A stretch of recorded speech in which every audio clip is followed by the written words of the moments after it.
يا مساء الفل على عيونكم، عاملين ايه يا حبايب قلبي؟ يا رب دايما تكونوا في احسن صحه واحسن حال وراحه بال. النهارده يوم جديد، فيديو جديد ان شاء الله.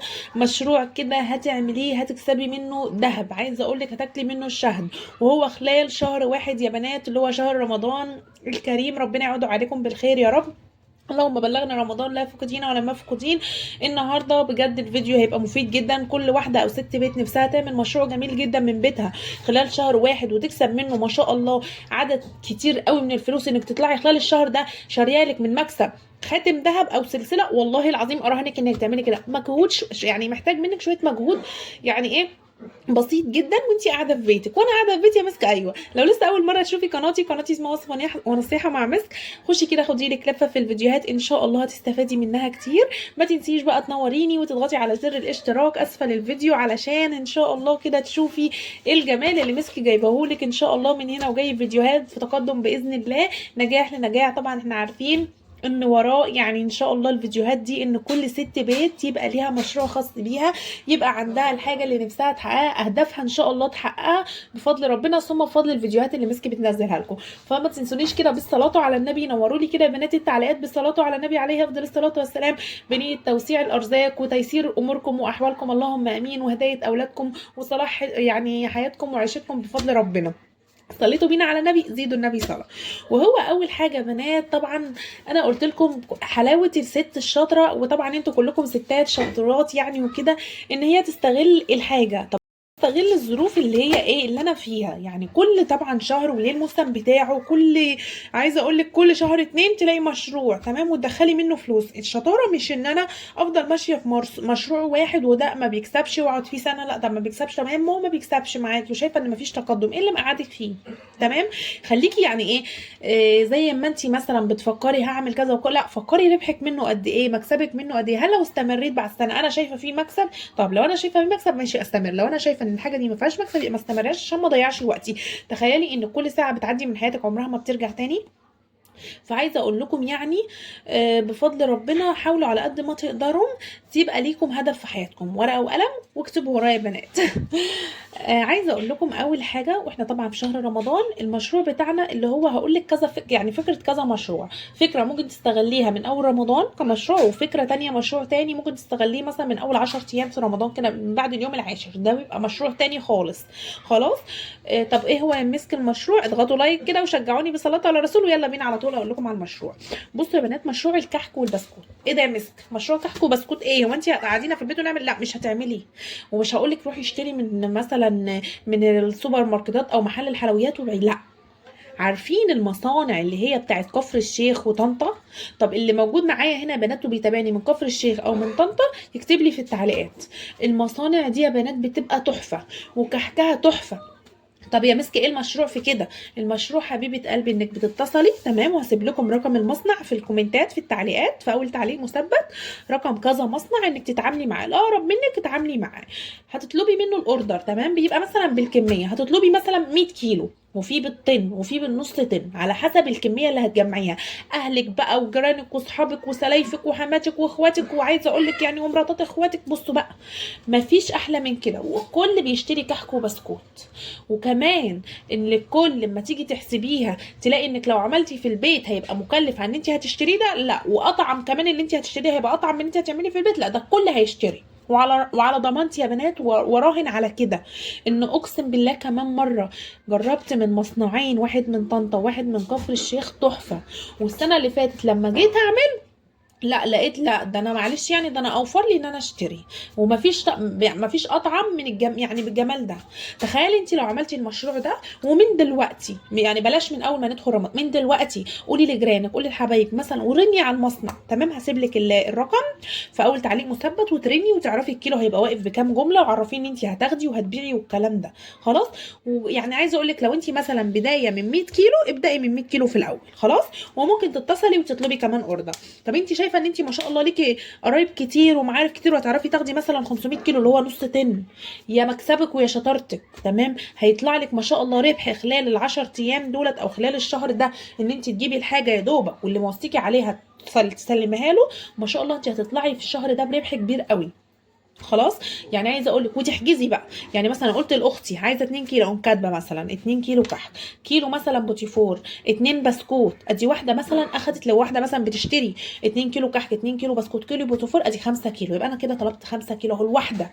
تخيلوا بقى لو كل واحده اخدت منك 5 ولا 3 كيلو، مش هتقدري تجمعي ال 100 كيلو؟ لا هتجمعيه، والله العظيم ما تستصعبيش الموضوع. احسبي لنفسك كده، انت هتلاقي نفسك معلش يعني بتطلبي لك 5 6 كيلو خلاص، او بتعملي في البيت 5 6 كيلو. تمام. تخيلي بقى ان كل واحده اخت مثلا، جاره سلفتك، جارتك في الشارع، مامه، صحاب اولادك، وعرفتيها ان انت هتجيبي كحك وهيبقى جميل، وبيجي يا بنات مغلف كيلوات و2 كيلو في العلب مغلف، تغليفه تمام وحاجه نظيفه وطعم ما فيش بعد كده خلاص. وبتطلبي، عايزه انت تروحي المصنع ده وتطلبي حاجتك ويعملوها لك، ترني قبليها وتبقي حاجزاها وتروحي انت تجيبيها ماشي. عايزه وتبقي واخده عربيتك مثلا معاك اللي هتشيل 100 كيلو، هتشيل نص طن على حسب، عايزه ان هم يبعتوا لك الحاجه في المكان اللي انت بتقولي عليها، ويعني تدفعي انت يقول الحق العربيه، مفيش مانع. عايزه انت طبعا، في ناس بتحب تستلم حاجتها وتعين عليها قبل ما تستلمها لان ده شغل طبعا، يبقى الافضل انك تروحي الاول اول مره خلاص، تجربي المصنع مره، الكميه اللي عندك خلصت ترجعي تاني، ممكن تطلبي بقى منه يجيبها لك لحد باب بيتك. الموضوع مش صعب خالص، ده الموضوع ده انت ممكن خلال شهر واحد تقولي لجوزك ده مشروع ادخل معايا فيه، هيدخل لنا مكسب ما شاء الله في الشهر ده بتاع 50,000 جنيه. 50,000 جنيه، ايوه حبيبه قلبي 50,000 جنيه. تمام. لما انت تجيبي الحاجه دي وتزودي عليها مثلا في الكيلو 20 جنيه، تمام، وكمان هتبقي ارخص من الافران اللي عندك في منطقتك، وكمان ارخص من اي حلواني بيبيع كحك وبسكوت، يبقى انت على طول هتلجئي للمصانع دي. والله مشروع يعني عايزه اقول لك مربح جدا. صليتوا بينا على النبي، زيدوا النبي صلوا، وتعالوا بقى لك تقيل. اول حاجه بنات، احنا خلصنا من مشروع الكحك والبسكوت ده، تمام. ده انت لو، انا بقول لك لو هتعرفي جيرانك يا ستي، لو هتعملي جروب خاص بالحاجات دي وحاجز كحك وبسكوت مثلا والسعر كذا، تمام، وتحطي شكل من شكل العينات اللي انت جايباها من المصنع ده، او صور المصنع بيبقى منزل صور الكحك والبسكوت بتاعته دي، وتفرجي على الاوردرات في المنطقه بتاعتك مثلا اللي هتطلب منك والحجوزات، وتبداي مثلا كشكول او سكتش خاص بيكي، وهتكتبي الحجوزات عشان ما تنسيش مطلوب منك كذا كميه قد كده كيلو. خلاص يا بنات، ده اول كان مشروع بينا وهيخلص في رمضان، يعني هيبدا في رمضان وهينتهي في رمضان، ومكسبك منه هيبقى خلال الشهر ده. اذكروا الله، الا بذكر الله تطمئن القلوب، سبحان الله والحمد لله ولا اله الا الله. تاني حاجه يا بنات، وهو مشروع العطاره. عطاره ايه يا مس؟ اسمعوني، اسمعوني بس، واسمعوا مسك كويس بالله عليكم، واضغطوا لها لايك وشجعوني. اول حاجه عايزه اقول لك، مفيش بيت بيخلق من الكمون، مفيش بيت بيخلق من الفلفل الاسود، الشطه، الكزبره.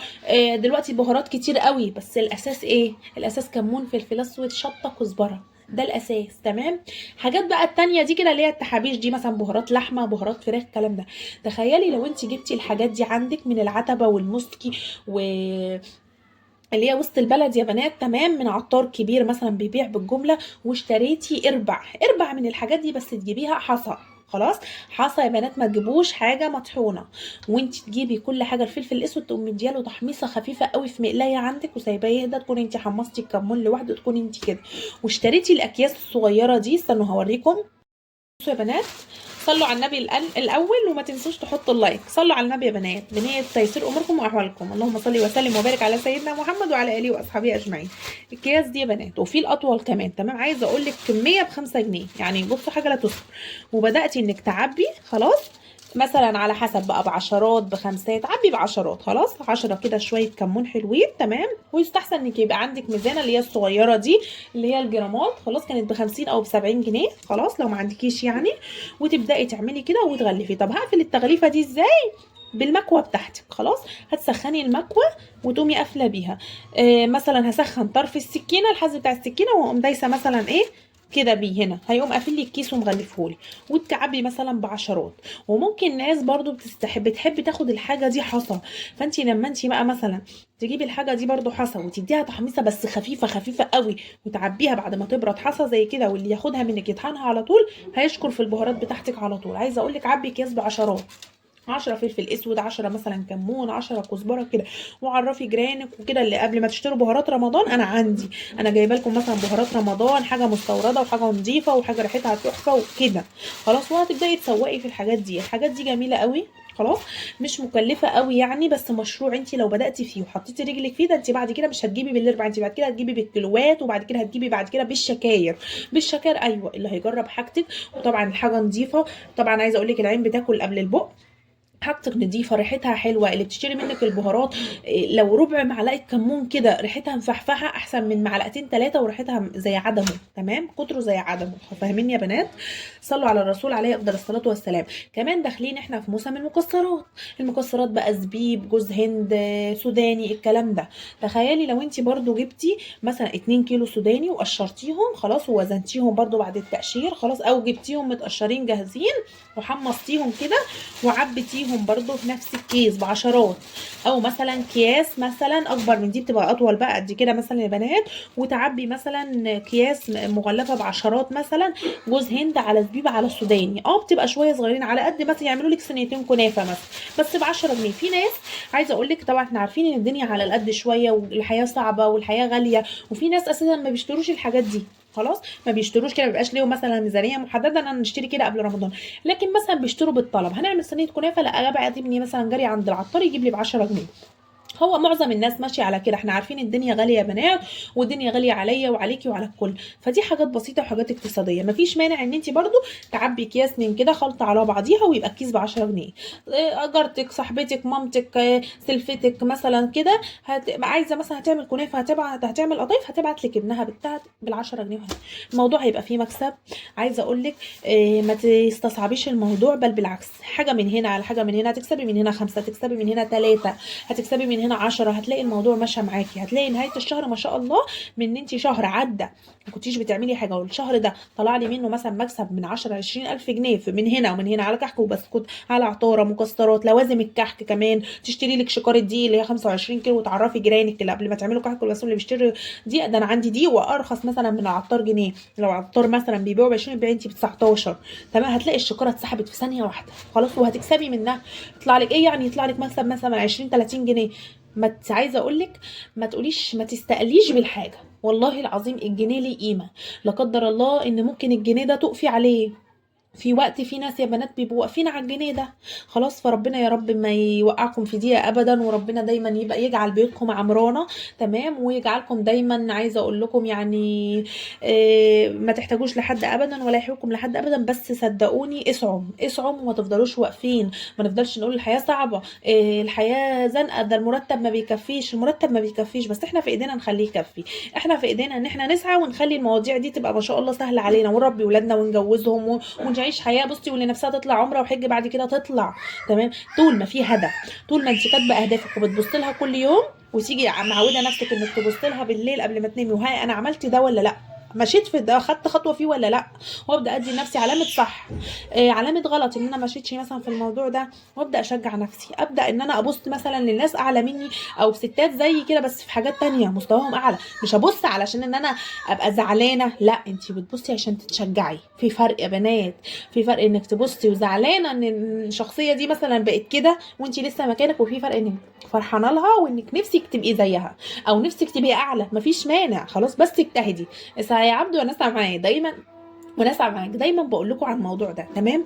مفيش حد ما بيشتريش لوازم الكحك. خلي ان حتى الناس بتشتري كحك، بتعملي الكحك والبسكوت في البيت، اشتري انت ازايز الروايح. لو من كل روايح كده علبتين، تمام، علبه ريحه موز، علبه ريحه ورد، مع شكاره الكحك مثلا، مع شكاره يا بنات الدقيق، وابدأي بيعي. يعني عايزه اقول لك ايه، بيعي الكحك اللي هو الخامات بتاعته وبيعيه هو ذات نفسه، مفيش مانع. في ناس تقول لك لا انا بحب اعمل حاجتي في البيت. هاتي انت عندك صفيحه سمنه واللي هي ال 10 كيلو، وهاتي شكاره دقيق، وهاتي مثلا لوازم الكحك والبسكوت، وعرفي جيرانك انا عندي، تمام. اللي هتيجي تقول لك عايزه نص كيلو، عايزه كيلو، اوزني لها واعملي لها، وعندي كحك جاهز برضه، تمام. ربنا يجعل دايما عندكم الخير كله. كمان عايزه اقول لك في رمضان ابداي انك اشتري علب، تمام، بتتشرى فاضيه، علب الزبادي البلدي، واعملي الزبادي البلدي في البيت. عايزه اقول لك مفيش اسهل من كده. وتعرفي هم جيرانك، هيبقى عندك مثلا يعني عند مسك زبادي بلدي، وعندها مثلا مكسرات وكمون وكده وعطاره، يعني عايزه لوازم العطاره ولوازم الكحك والبسكوت، وكمان عندها كحك ايه جاهز، وزبادي بلدي، تمام. مفيش مانع انك يبقى عندك مخللات زي ما انا قلت قبل كده، منزله لكم برده مشروع قبل كده خلاص. فانا عايزه اقول لك دي كانت فايده الجمعيات اللي احنا بنعملها. فايده انك تعملي جمعيه وتقبضيها مثلا 1000 جنيه، او تقبضيها مثلا وليكن 5000 جنيه. انا بقى كنت قادره في الوقت ده مثلا استثمر ال 5000 جنيه بتوعي مثلا في مشاريع زي كده، في مشاريع مثلا ان انا اجيب كحك وبسكوت مثلا علب بالكيلوات وابيع كده، والخمسه بعد مثلا شهر يبقوا 10، يبقوا 20، ده طبعا يختلف على حسب التسويق بتاعك، يختلف مثلا عن القرايب بتاعتك، المعارف بتاعتك، خلاص. فطبعا كل واحده وشطارتها. ممكن واحده تبقى قاعده زي ما هي في البيت، بس طبعا ايه، بتشتغل بالموبايل اونلاين مش عارف ايه، يبقى ليها معارف اكتر، خلاص، ما بتنزلش من بيتها، بس اللي بيطلب حاجه بتبعتها له مثلا اوردر، الكلام ده. المشاريع دي جميله قوي. كمان عايزه اقول لك برده مشروع تخزين اللي هي التفريزات يا بنات. ستات كتير قوي عاملات بيحبوا يشتروا الحاجات دي متفرزه من ستات بيوت، ما بيحبوش بتوع الشركات، تمام. اللي بيشتروا مثلا اكياس الملوخيه المتغلفه من المصانع دي، يقولك احنا مش عارفين هي دي ملوخيه ولا عفش ولا مغسوله ولا كده. لكن لما بتشتري الملوخيه مثلا متفرزه من ست بيت، لا، عارفه ان هي نازله السوق وجايبه مثلا الملوخيه وغسلاها والكلام ده، خلاص. وجربت مثلا حاجتك مره ولقيتها حلوه ونظيفه، لا، بترجع لك مره واثنين وثلاثه، لان الحاجات دي بتنفع في وقت الازمات. الحاجات دي بتنفع في وقت مثلا زنقه، ست راجعه مثلا مش قادره تعمل حاجه، بتقوم مثلا قايله لك عايزه كذا وكذا وكذا. وكذلك الاكل الجاهز.